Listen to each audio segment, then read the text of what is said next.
And today's lecture, the topic is targeting intracellular cancer drivers using CAR T cells.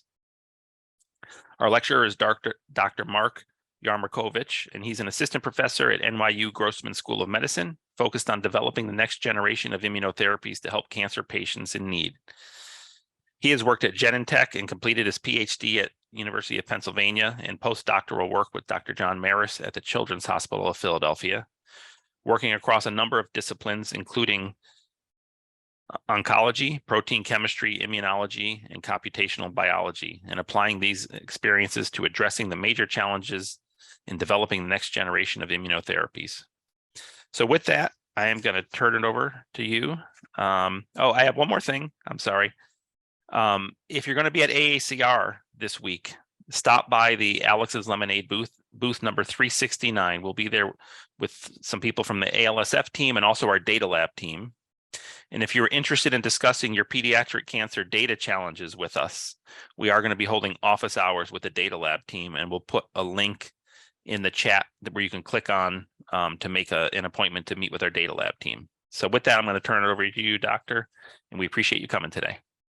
Thank you very much for the introduction, Jay, and thanks for the opportunity to speak. And it's really a pleasure to be sharing our work with Alex's Lemonade Stand. So today I'll be speaking about our work developing CAR T cells against new targets that we're identifying from intracellular oncoproteins.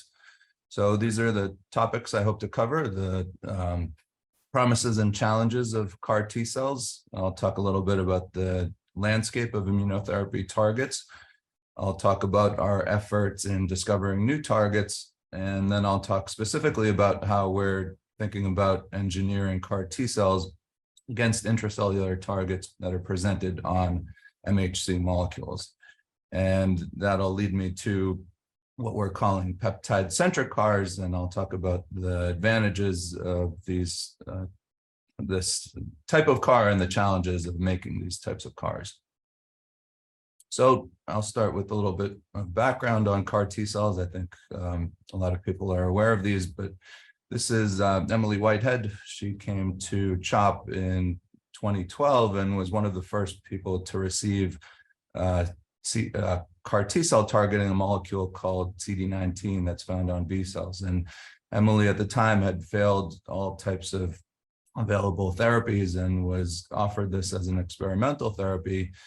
And with a single dose of CD19 CAR T cells, this is Emily just a few months back at CHOP, and now 10 years cancer-free. So this is the story really inspired a lot of people in the field, including myself, to really utilize T cells as therapeutics. And at the time, I was working at Genentech on engineering antibodies.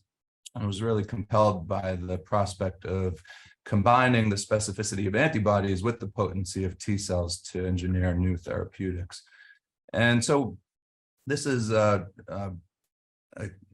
schematic showing that CAR T cells have so far really been effective in only a small subset of tumors, primarily in the liquid tumors. Another class of immunotherapies called immune checkpoint inhibitors have primarily been effective in the highly mutated tumors, including solid tumors. And that, broadly speaking, leaves the majority of cancers that I group here as low mutational solid tumors with few to no effective immunotherapies. And I'll talk about some of the reasons why that is. So since the early successes of CAR T cells, people have been engineering the CAR T cell receptor itself, as well as T cells, to really try to improve the function of these therapies and overcome some of the limitations of CAR T cells functioning in solid tumors. So people have been modifying the CAR receptor itself, the transmembrane and hinge domains, the co-stimulatory domains of the CAR molecule.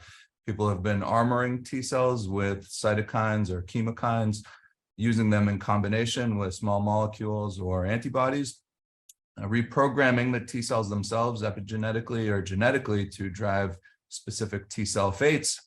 And the problem that I really chose to focus on is this, at the interface of the receptor and the tumor antigen. So all of these modifications are really important in driving the T cell effector function. But really the prerequisite step of a CAR T cell response is the knowledge of a tumor-specific antigen and the ability to engineer an antigen-specific receptor. So just looking at the landscape of targets, most of the CAR T cell targets to date have been proteins that are on the cell surface, membrane proteins. And the challenge with targeting these membrane proteins is that, one, they comprise only a small proportion of the total proteome.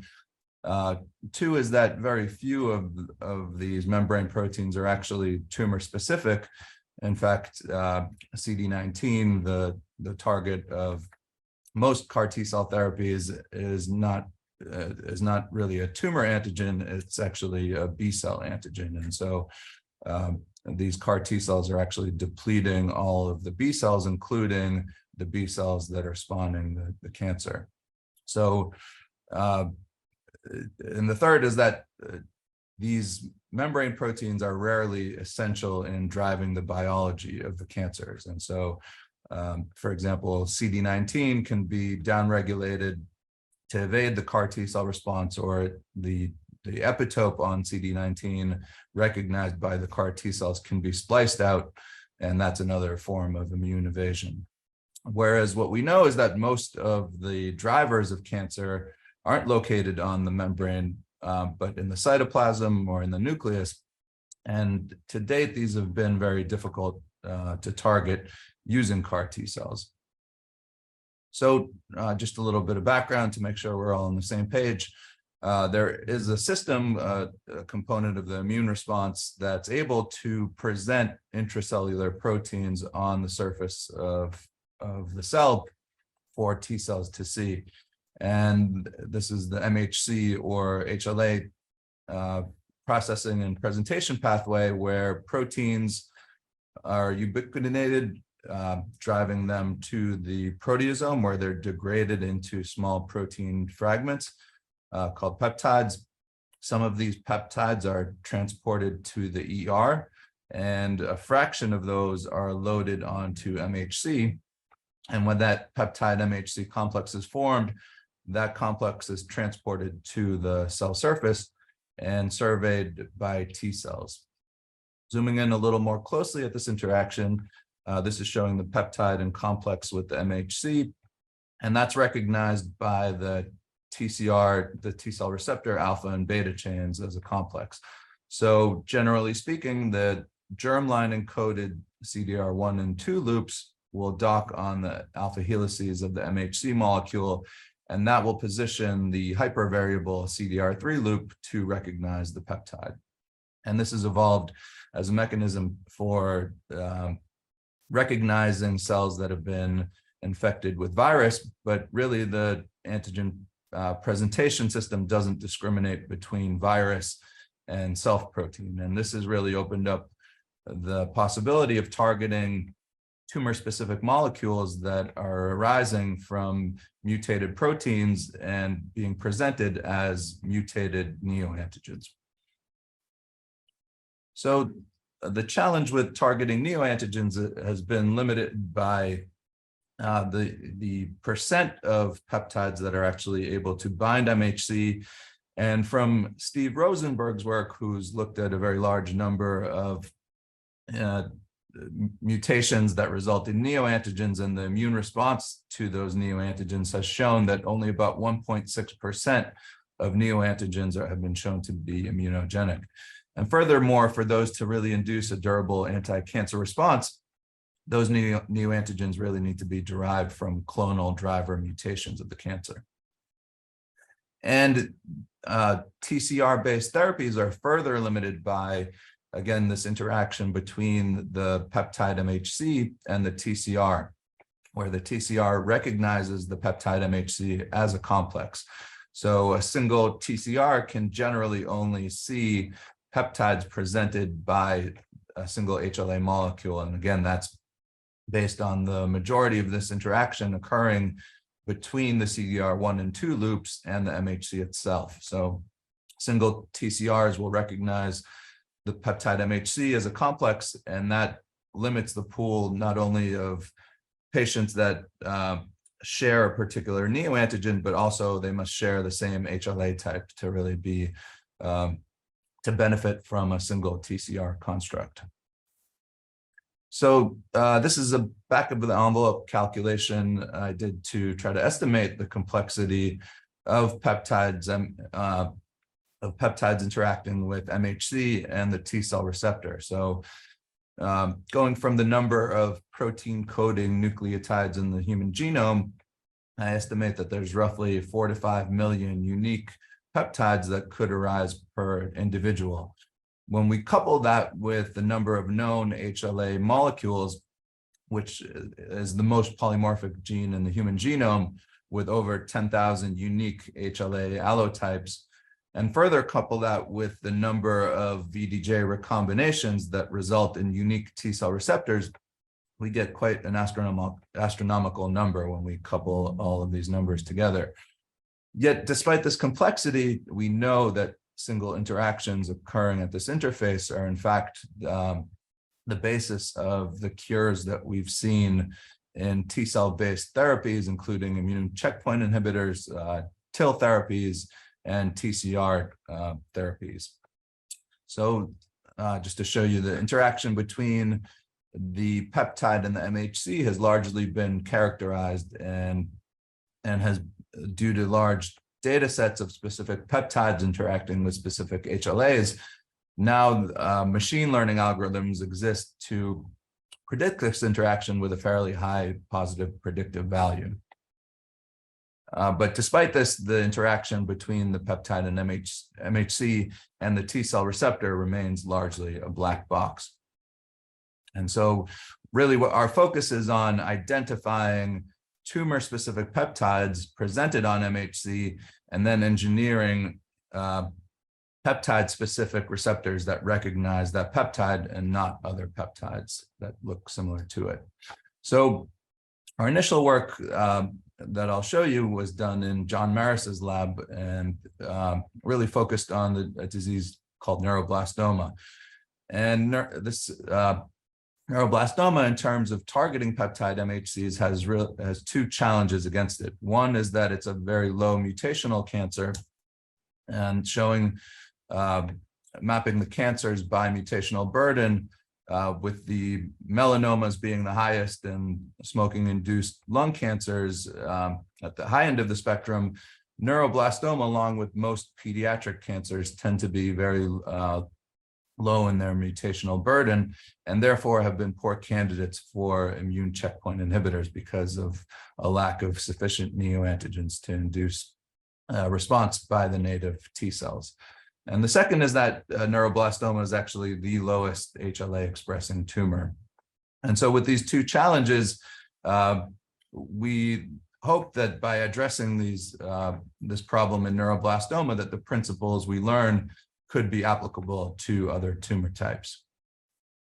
So neuroblastoma, rather than being driven by driver point mutations that drive oncogenic pathways, has recently been shown to be driven by the so-called core regulatory circuit. This is a set of transcription factors that bind one another's promoter sites and initiate a feed-forward loop in gene expression. This is a gene circuit that's on during early development in the neural crest lineage, but is silenced upon differentiation of these cells. Neuroblastomas, however, maintain this gene circuit, and this is really what drives these tumors. So the idea that we had was, can we identify peptides derived from these critical drivers of neuroblastoma presented on MHC? And if so, could we target these as non-mutated self-peptides using immunotherapy? So this is a summary of the workflow that I'll cover. So we start with tumor and normal tissues, both patient-derived xenografts and primary tumors. We do an experiment called immunopeptidomics that I'll explain in a coming slide. And we pair that with genomic and transcriptomic sequencing data, and then computationally filter these data sets to identify tumor-specific targets. We validate these targets, and then we use a specialized phage display approach to identify binders to these peptide MHC molecules. And then we've developed a combined computational and experimental screening to identify cross-reactivities. And finally, we screen these receptors for on and off target activity against tumor and normal tissue. And so this work is from the initial study in neuroblastoma is now moving into a clinical trial that we hope to open at the end of this year or early next year. And that's targeting a molecule called FOX2B in neuroblastoma. And since the initial work, we've now been applying this pipeline to identifying other tumor-specific targets and engineering CAR T cells for other pediatric cancers. So the immunopeptidomics workflow, here we start with tumor tissue. We homogenize the tumor tissue. We purify MHC molecules class 1 and class 2. We elute the bound peptides from these columns and end up with a purified, enriched peptide population that we can then empirically characterize using tandem mass spectrometry to identify the exact peptide sequences of what's being presented in these tumors. We then integrate that with genomic and transcriptomic data sets, both of the tumors that we perform the immunopeptidomic studies on, as well as large data sets of tumor and normal tissue from GTEx and target in this case. So looking at the 8 primary tumors we analyzed in neuroblastoma, from these 8 tumors, we identify about 9,000 unique peptides. And then through a series of filtering steps where we're identifying tumor-specific targets that we think can be optimal T-cell epitopes, we can filter that list of 9,000 peptides to about 50 that we think are tumor-specific in neuroblastoma. This is showing a table of some of those 50 that we hand-selected, and we pick these based on the frequency of the HLA allele that they're presented on, the relative abundance of that peptide, the binding affinity of that peptide to the MHC that presents it, and the recurrence of that peptide across multiple tumors, and of course its significance in driving the biology of these tumors. This is an example of one of these parent genes. This is FOX2B that I mentioned earlier. In the first column, we're looking at the expression of FOX2B in about 150 neuroblastoma tumors. And then the subsequent columns are showing about 1,600 normal tissues by different organ sites. And so this is the exact type of profile that we look for, with very high expression in tumor and absence across all vital normal tissues. And this is to contrast this expression plot with another immunotherapy target, HER2, which has been a target of monoclonal antibodies in breast cancer and other tumors, and has successfully been used as a monoclonal antibody. But the use of HER2 has really been limited in the form of CAR T cells. And this plot probably explains some of that toxicity that's been seen in the clinic. As you can see, there's quite a wide range of expression of HER2 across different normal tissues. And so what we think this type of target will allow us to achieve is really an improved therapeutic window for new CAR T cell targets. This is another representation of the immunopeptidome in neuroblastoma. So here in red, we're showing the proportion of neuroblastoma tumors that will present a specific peptide. This is a representation of over 10,000 unique peptides that we found in PDX tumors. So you can see some of these peptides are actually found in 100% of the neuroblastoma tumors that we look at. However, in the blue, we're showing the proportion of benign tissues that present that same peptide. So as you can see, many of these peptides that are presented in all neuroblastoma tumors are also presented in a high proportion of normal tissues. And really what the peptides that we focus on are this subset that are recurrently presented in neuroblastoma and completely absent in normal tissue. And when we look at the parent genes of the peptides and do an enrichment analysis, we find that a single gene ontology term arises from those parent genes, and that's of the developing sympathetic nervous system, which is consistent with the biology of these tumors and suggests that these tumors are presenting a unique landscape of peptides on their immunopeptidome. So to validate these targets, we then synthesize the inferred peptide. This is shown in the FOX2B dimer that we identified. We synthesize that and inject it back in the mass spec to make sure that we're matching the spectra across all B and Y ions. And the second validation we do is to make sure that this peptide is actually binding to the HLA that we're predicting this peptide to be bound on. So we refold the peptide with the MHC with beta-2 microglobulin, and then working with our collaborator Nick Skourakis, we were actually able to solve the crystal structure of the FOX2B peptide in complex with HLA A24. So going back to FOX2B and why we think it's a good target, again, it's a member of this core regulatory circuit and has been shown to be really essential in driving neuroblastoma tumors.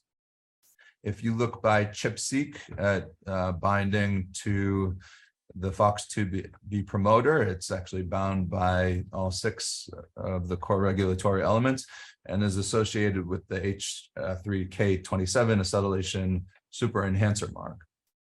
And then consistent with its biology as a developmental gene in the neural crest lineage, if you look at RNA sequencing taken from different time points in development across different tissues, you can see that FOX2B expression comes up during various points in development and then is completely silenced before birth. And we also know that FOX2B is the 3rd ranking dependency gene in neuroblastoma.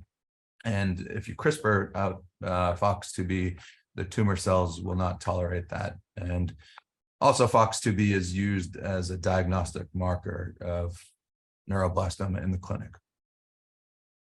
So just in terms of immunogenicity, to orient you, roughly speaking, to different types of peptides that can be presented on MHC, here I'm marking, so this is the MHC molecule and the peptide is shown in the groove. Those peptides that are foreign-derived versus self-derived. So in a pathogen, such as a virus that infects a cell, you can imagine that the majority of that peptide presented on MHC would be highly different from self. And based on the selection of self-reactive, deletion of self-reactive T cells in the thymus, you can expect that this type of antigen derived from foreign pathogens would be the most immunogenic to the native T cells. Whereas a neoantigen containing a single point mutation has a portion of that peptide mutated, but is still majority self. And so on the spectrum of immunogenicity, you can expect that the neoantigens will be slightly less immunogenic than peptide derived from pathogen. Now, for a peptide like FOX2B, which we know is a tumor driver, but is non-mutated and is a self-protein, we don't know what to expect here in terms of immunogenicity. And in fact, we would expect these peptides to be non-immunogenic. In the case of perfect negative selection in the thymus, any self-reactive TCR should be depleted. So because of this, going into this project, we, in terms of engineering a receptor against FOX2B, initially we didn't know if we would be able to identify T cell receptors that could recognize these self-peptides. And because of that, we took 2 parallel approaches. One was to identify self-reactive TCRs from HLA-matched donors. And the second approach is to engineer that immunogenicity from a synthetic scFv-based CAR receptor. So when we look for T cell receptors that react against self-peptides across this showing plots of different donors with different antigens that we identified in neuroblastoma, we do find that there are varying proportions of self-reactive T cell receptors that we can identify. So what we did was to enrich for these self-reactive T cell receptors. We stimulate them with the antigen to try to expand those tumor-specific TCRs, and then we can perform single-cell TCR sequencing. We cluster those T cell receptors, clone them into a TCR expression vector, and then we can screen them for binding and function. And this is showing a summary of a few years of work where we synthesized TCRs across different neuroblastoma antigens using this known T cell receptor that binds to a MART1 antigen as a control. So here you can see, compared to the MART1 control, for some of these neuroblastoma antigens, we were actually able to identify T cell receptors that recognize the self-peptide, in this case with moderate binding affinity, here with low binding affinity. But in the case of FOX2B, after screening close to 1 billion T cells, we really weren't able to find any good T cell receptor that saw this FOX2B peptide. So for FOX2B, we were really forced to take the synthetic route of engineering the immunogenicity through a CAR receptor. And the challenge of doing this is really illustrated by the crystal structure of FOX2B. So this is showing the FOX2B 9-mer from the crystal structure. This is showing the same 9-mer in the context of the HLA-A24 molecule that presents the 9-mer. So what you can appreciate here is that there's a very limited accessible surface area of FOX2B for the receptor to see. And any cross-reactivity with the MHC molecule would, of course, be lethal because this MHC molecule is in every cell of the body. So our challenge here is really to engineer receptors that recognize this limited surface area of FOX2B. And another challenge on top of that is that even if we are to develop a receptor that sees that FOX2B peptide, if that motif recognized by the receptor is shared in peptides presented across normal tissue, that can also result in cross-reactivities.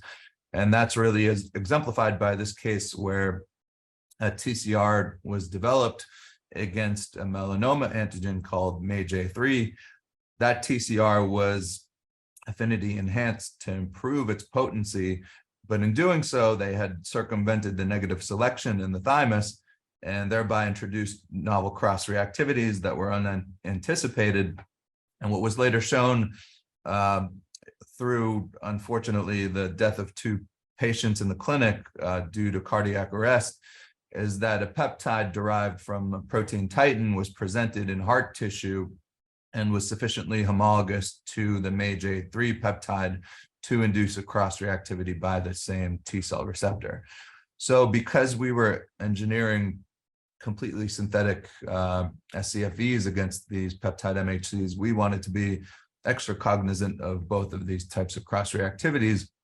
And so this is an algorithm that I developed to predict this type of cross-reactivity for a given tumor antigen to different peptides presented in normal tissue. And using MAGE-A3 as a benchmark, we were actually able to predict the cross-reactivity with titin as one of the highest predicted cross-reactivities, ranking number 4 out of over 1 million peptides that are presented by that same HLA type, and showed that we could also point to the heart as one of the likely tissues where this cross-reactivity might occur. And so we use this tool to really screen for CAR receptors across a panel of potential cross-reactivities to FOX2B. So we ran the algorithm on FOX2B and predicted potential cross-reactive peptides that could be presented in normal tissue and result and potential liabilities in terms of safety, and screen that against a panel of CAR T cell receptors that we had prioritized. And when we do this, we find that most of the CAR receptors that we screen are in fact cross-reactive to at least one of the predicted peptides. But the screen allowed us to quickly hone in on the receptors that we found to be highly selective for FOX2B and have minimal cross-reactivity. And this is what they look like. This is showing the staining for FOX2B on the x-axis and the cross-reactive peptide on the y-axis. And then this is showing binding to FOX2B compared to a panel of 95 peptides presented on that same HLA type. So we show that this 10LH receptor, this is the one that we're now moving forward into the clinic, is very specific for FOX2B and has no functional cross-reactivity with any of the predicted peptides, but also has no cross-reactivity with the HLA A24 that presents it. So we then, to look more closely at the cross-reactivity, we mutate each position of the FOX2B peptide to an alanine in a so-called alanine scan to look for those mutations that will abrogate the binding by the receptor. And having the crystal structure, we're then able to map the key residues involved in that interaction back on the crystal structure. And so these are a few ways that we evaluate cross-reactivity, but the real test of the specificity of these receptors is how they behave when we co-culture these CARs with HLA-matched tissues that present the full milieu of peptides on their HLA, including thousands or even tens of thousands of potential cross-reactive molecules. So when we do that, this is showing two of the cross-reactive HLA matched tissues. We see no killing from these CAR T cells. And then the other question besides cross-reactivity is going back to the low HLA expression in neuroblastoma. The question was, do they present sufficient antigen to induce a CAR T cell response? So the paradigm in the field has been that CAR T cells generally require an order of magnitude or two higher antigen density to activate the receptor as compared to a TCR, which is much more sensitive to a lower abundance of antigen. And so when we do this experiment, we were very pleased to see complete killing of all of the neuroblastoma lines that express this HLA type A24.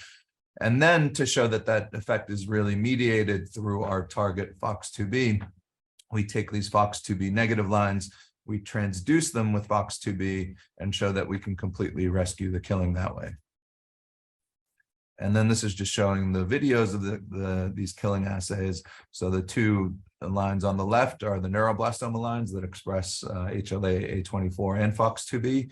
And the two on the right are HLA matched lines that express A24, but not FOX2B. And so we're using cleaved caspase here as a marker of cell killing. So then we go on to put these CAR T cells into mice. And these are all patient-derived xenografts taken from patients generally who have failed multiple rounds of chemotherapy and have very aggressive and resistant tumors, including this line COG564, which is actually one of the most aggressive lines in the Maris lab. And so this is showing the tumor growth curves for mice treated with vehicle or untransduced T cells. And then when we give the CARs to these mice, we actually are able to achieve complete killing of these very aggressive tumors, which actually was quite surprising to us, especially for this COG564 line, because when we look at day 10 for HLA expression, on the left is showing the HLA expression of tumors collected from mice treated with untransduced T cells. You can see that these tumors are almost completely negative for HLA expression. However, when we look at the tumors treated from mice treated with the CAR T cells, we see a very striking upregulation of HLA. And so what we think is happening is that the CAR T cells will get into the tumor, they'll start seeing a low level of antigen, start releasing interferon gamma, which is known to upregulate HLA, and essentially initiating a feed-forward loop in antigen density. And that's likely why we see this lag phase before the T cells will overtake the tumors. So finally, switching gears to a different topic that I'll tie back into this CAR story. This is taken from a separate study that we did, and this was focused on analyzing or trying to model early immunoediting through the tumor genome atlas. And so one of the early questions that I wanted to look at in this study is what happens when we map the mutational frequency of specific point mutations in the TCGA versus the population scale frequency of that neoantigen being presented on HLA across the population. So what became immediately apparent here is that the most common mutations in the TCGA, including important mutations like BRAF V600E or KRAS G12D, were found to be completely immunogenically silent in these predictions. So meaning that these neoantigens resulting from these mutations weren't predicted to be presented on any common HLA type in the population. Whereas if you look at these neoantigens that result in mutations that can be presented across a wider range of the population, you can see that those mutations are very infrequent across the TCGA, and presumably because they're being deleted by the immune system. And when we look more closely at this at the scale of a protein, this is showing in the gray and black bars here, this is showing again the population scale, the predicted population scale presentation of a given region of a protein, and mapped on top of that is the mutational frequency across different regions of these proteins. So what was pretty striking from this analysis is that we found that these highly enriched hotspot mutations tended to occur in these so-called immunogenic valleys, in these regions of the protein that really weren't predicted to be presented at a population scale on HLA, and presumably are silent to the immune system. And what was quite striking from this analysis is really the disparity of the population scale presentation on HLA, where some regions of the protein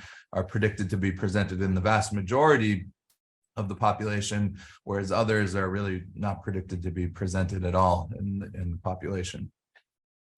And so this led to this idea here is that, if the FOX2B peptide, for example, that we identified, if we're identifying that presented by one HLA type, in this case A24, could that same peptide be presented by different HLA types? And if so, could we use that same peptide-centric CAR receptor that we're designing to see that peptide and not cross-react with the HLA?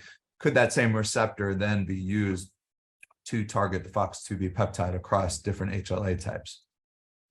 And so when we run this prediction on the FOX2B protein, this is what it looks like. So what this is showing the FOX2B 9-mer that we identified initially on HLA-A24.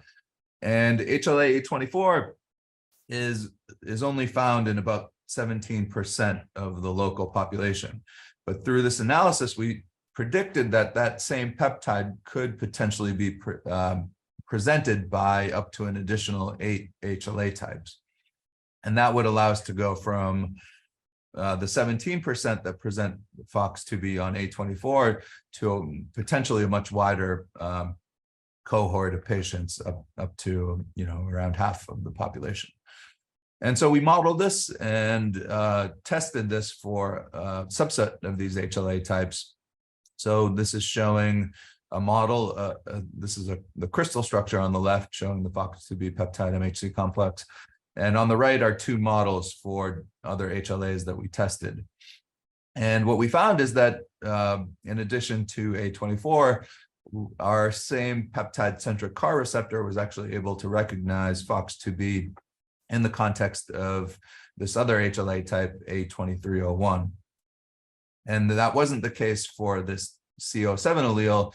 And we think we now understand the structural basis of why that SCFV could recognize FOX2B in these two HLAs, but not in this CO7 allele.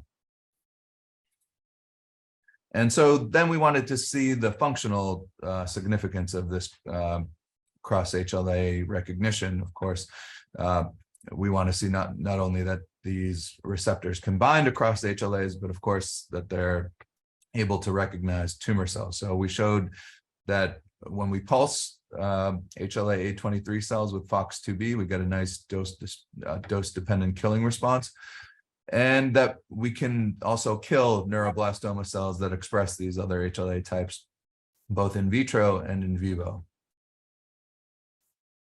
And so the significance of this is really that this HLA A23 allele is actually the most common HLA, non-A2 HLA type in individuals of African ancestry. So now, as we're thinking about designing the clinical trial, we're including these other populations that really haven't been the focus of much immunotherapy development to date. And we really think that this peptide-centric CAR approach can significantly expand the populations that we're including in these clinical trials.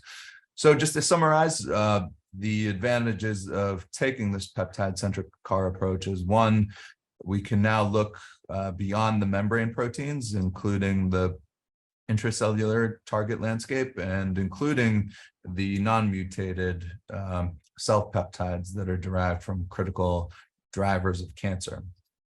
And the second advantage is that, unlike the TCR, which recognizes the peptide MHC as a complex, we are really designing these peptide-centric CARs to see the peptide with minimal interaction across to the HLA, and that opens up the possibility of these receptors recognizing the peptides across different HLA types and expanding the addressable patient population for a given receptor. So this is just to summarize basically what I just said. So we can, using an integrated immunopeptidomics and genomics workflow, we can discover new tumor targets presented on HLA, including those that are derived from previously undruggable molecules, such as the master regulator of neuroblastoma, FOX2B.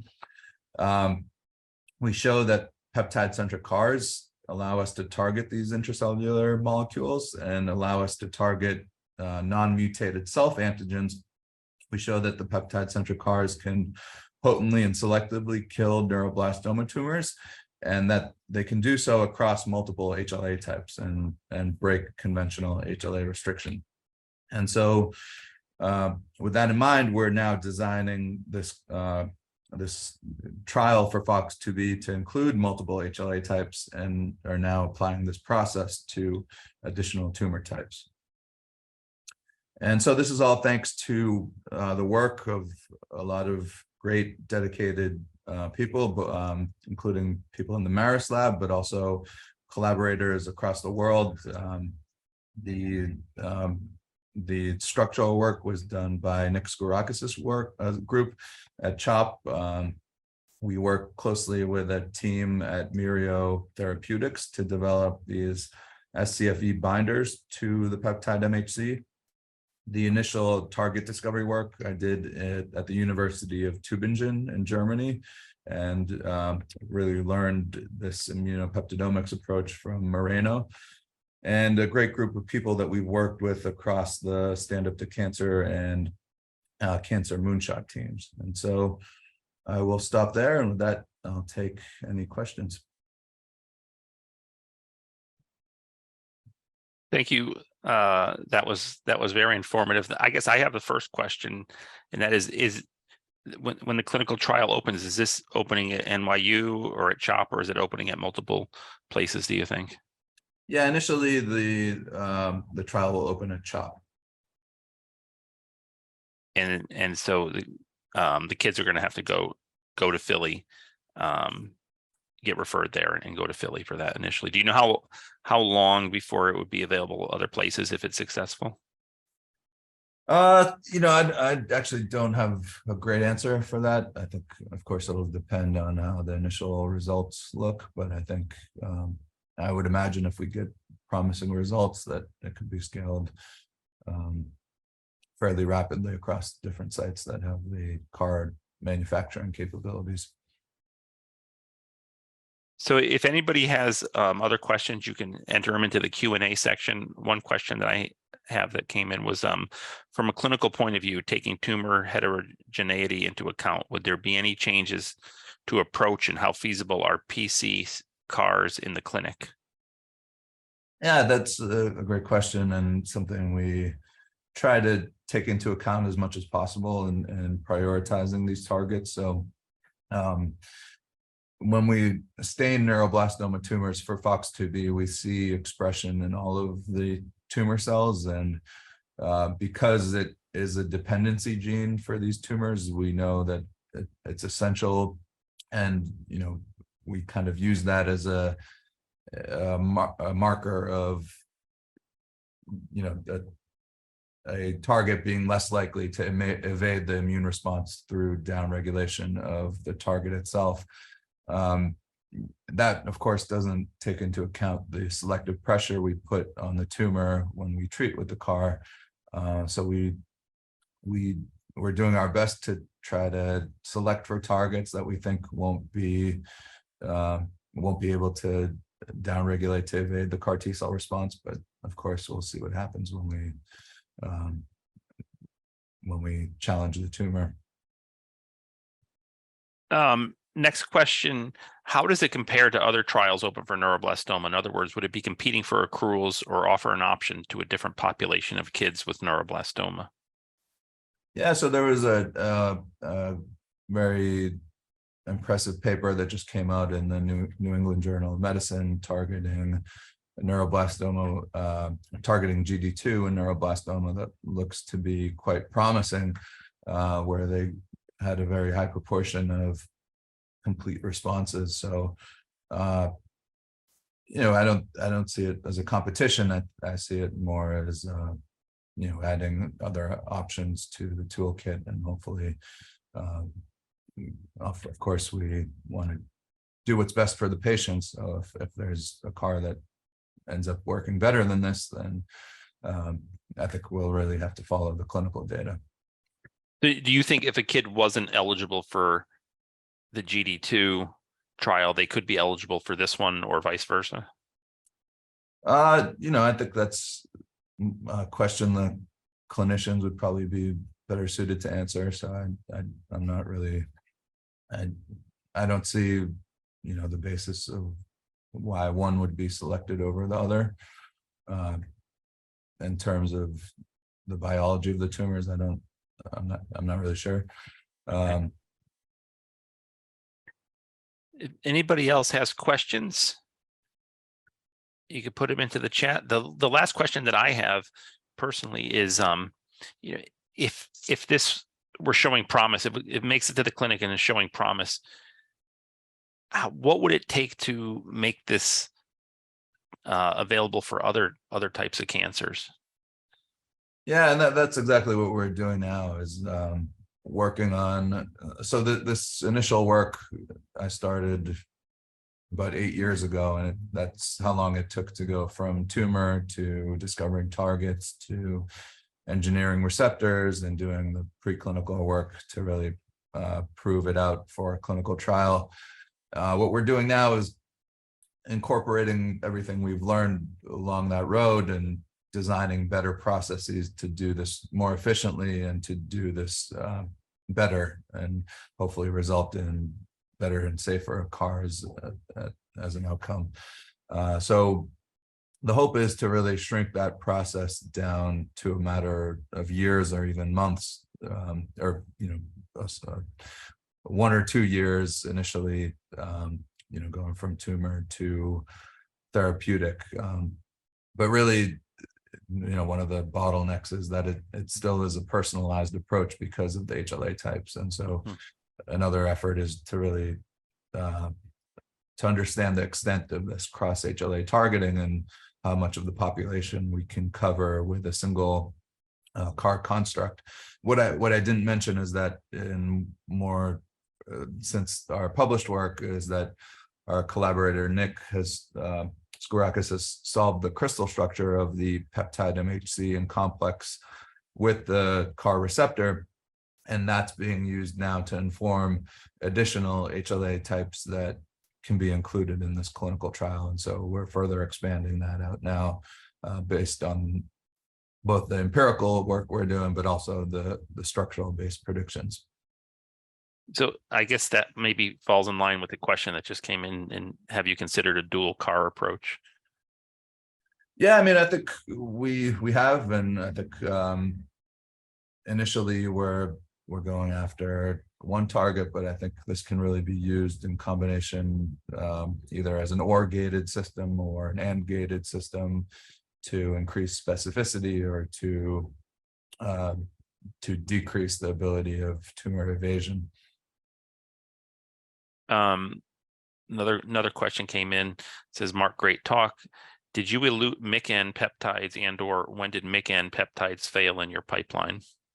Yeah, so we did find a MYC-N peptide. It was presented. We were actually surprised because MYC-N is one of the most highly expressed genes in neuroblastoma, but was quite underrepresented in the immunopeptidome.